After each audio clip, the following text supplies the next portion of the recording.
जय बोलो देवादिदेव 1008 श्री भगवान महावीर स्वामी की जय। अहिंसा परमो धर्म की जय। परम पूज आचार्य गुरुवर श्री विद्यासागर जी महाराज की जय। आचार्य श्री समय सागर जी महाराज की, पूज्य मुनिवर श्री प्रमाण सागर जी महाराज की, पूज्य मुनिवर श्री संधान सागर जी महाराज की, समस्त मुनि संघ की नमस्ते। ओम। लाइटमैन सामने की कलर लाइट बंद करवाना है। लाइटमैन का नंबर लगाओ। हाँ, ये वाली सामने की कलर लाइट बंद, बस ठीक है, ओके। ओम। नदी के किनारे एक चट्टान थी। लोग उस पर बैठकर लहरों से अटखेलियां खेलते, सैलानी आकर आनंद मनाते, तो कभी धोबी उसी चट्टान पर कपड़ा खींचता था। एक दिन किसी शिल्पी की नजर उस पर पड़ी।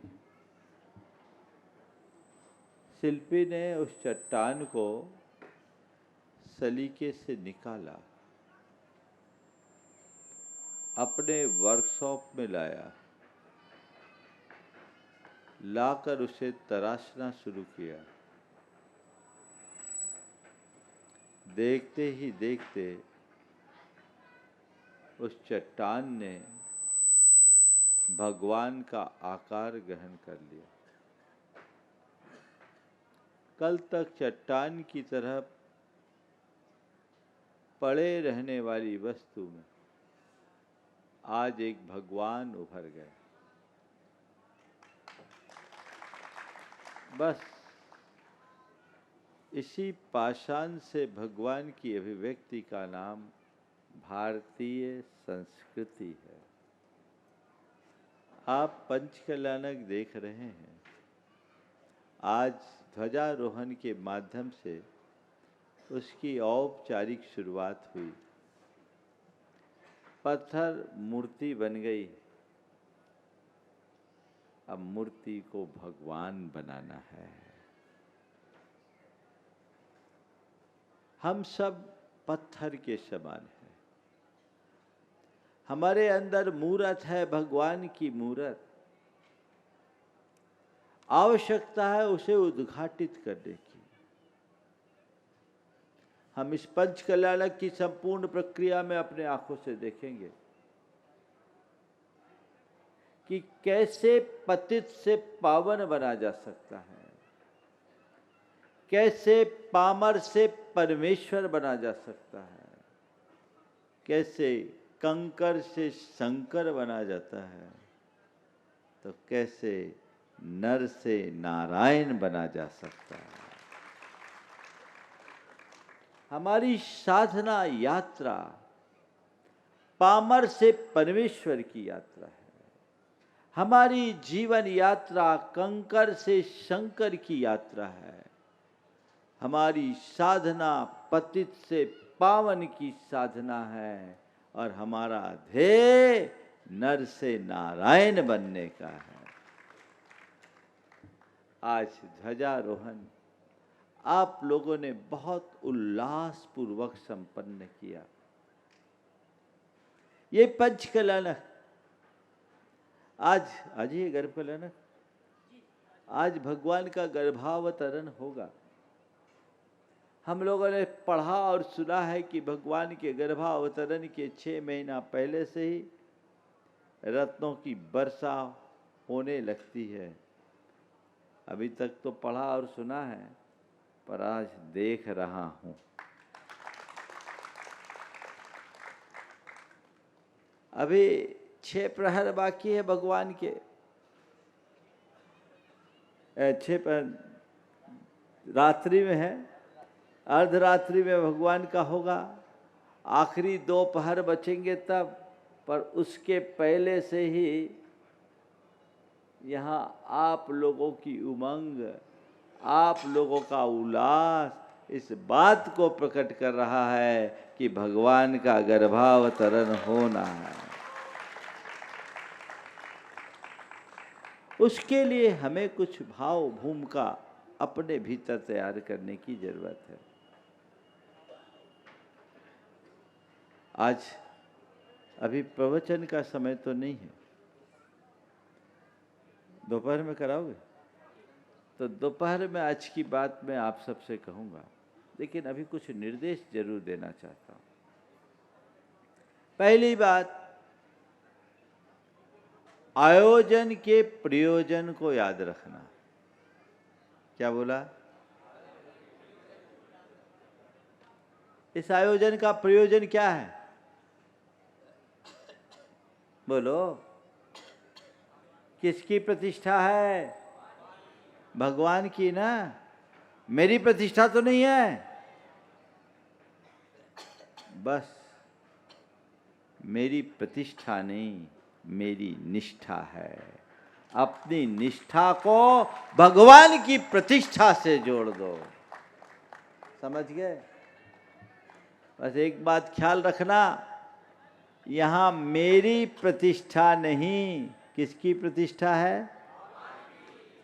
तब बीच में अपनी प्रतिष्ठा को आड़े मत आने देना, बड़ा गड़बड़ हो जाता है। अरे मैं सौधर्मेंद्र हूं, मैं कुबेर हूं, मैंने माता पिता बनने का सौभाग्य प्राप्त किया, मैंने इतना दान दिया, मैं महोत्सव का अध्यक्ष, मैं ट्रस्ट का अध्यक्ष, मैं मंत्री, मैं उपाध्यक्ष। ये मैं कुछ नहीं। मैं भगवान का भक्त हूँ, मैं भगवान का सेवक हूँ, मैं भगवान का श्रद्धालु हूँ। अपने जीवन को कृतार्थ करने के लिए प्रभु चरणों में आया हूँ। यहाँ जो मैं के साथ और चीजें लगाओगे ना तो मिट जाओगे, और मैं के साथ प्रभु भक्त का लेबल लगाओगे तो तर जाओगे। अब क्या हूं मैं? क्या हूं? आप लोगों को इंद्र बनाया ना, इंद्र प्रतिष्ठा हो गई कि अभी बाकी? अभी थोड़ी देर बाद आप लोगों का नया अवतार होगा। ये पंचकलालक के पुण्य का ही प्रभाव है। कहावत है कि मरे बिना स्वर्ग नहीं मिलता। कहावत है ना, मरे बिना स्वर्ग नहीं मिलता। लेकिन ये पंचकलालक की महिमा है कि जीते जी इंद्र बन जाओगे। पता है ये इंद्र क्यों बनाया जाता है? इसलिए कि तुम आदमी न रहो। इंद्र इसलिए बनाया जाता है कि तुम आदमी मत बन रहो, आदमी न रहो, क्योंकि आदमी में बड़ी दुर्बलता, आदमी के साथ कई तरह के ईगो जुड़ जाते हैं। इंद्र बन जाओ। इंद्र भगवान का भक्त है। एक बार मुझसे किसी ने सवाल किया शंका समाधान में कि महाराज भगवान की भक्ति तो सादगी के साथ करना चाहिए, हार मुकुट पहनकर इंद्र बनाकर भगवान की भक्ति क्यों कराते? इतने राजसी लिबास में भगवान की भक्ति क्यों कराते? मैंने कहा उसकी वजह है, मनुष्य के कई दुर्बलताएं, सबसे बड़ी तो देह चिंता है। भगवान की भक्ति करो और इसमें बीच बीच में शरीर की कई चिंताएं होती, सो भगना पड़ता है। देवों को ये टेंशन नहीं है, बहुत कम है। समझ गए? निहार तो है ही नहीं, आहार बहुत अल्प है, तो उनकी देह चिंता नहीं है, इसलिए वे निरंतर भक्ति कर पाते हैं। हमें अपनी देह चिंता के पीछे बीच बीच में भगवान से दूर होना पड़ता है। तो भगवान के सामने इंद्र भगवान बन करके पूजा आराधना की जाती है, ताकि ऐसा कुछ तादात्म्य हो और देह चिंता मिट जाए। पहली बात। और दूसरी बात, भगवान के चरणों में इंद्र बन करके पूजा इसलिए की जाती है कि जब स्वर्ग का इंद्र भी भगवान के चरणों में नत होता है तो इस विभूति के आगे जड़ विभूति का कोई मूल्य नहीं। एक आध्यात्मिक प्रेरणा कि मनुष्य रूप में भगवान है। भगवान कौन से रूप में है? भगवान कौन से रूप में है? भगवान मनुष्य रूप में। और पूजा करने वाला कौन है? देव रूप में। यानी देव देवताओं से मनुष्य का स्थान ऊंचा है। ये आध्यात्मिक प्रेरणा है। तो अपने अंदर के सारे ईगो को हटा देना आयोजन का प्रयोजन है। अपने भीतर भक्त को जगाकर भगवान बनना, भगवान की प्रतिष्ठा में अपनी निष्ठा को गहरी बनाना, कोई ईगो मत आने देना। समझ गए? वो आया तो बंटाधार। बोलो क्या करना है? बंटाधार की बेड़ा पार। कौन लगाएगा? अरे हम नहीं, भगवान भी तुम्हारा बेड़ा पार नहीं कर सकते यदि तुम्हारी खुद की वैसी दृष्टि न हो तो।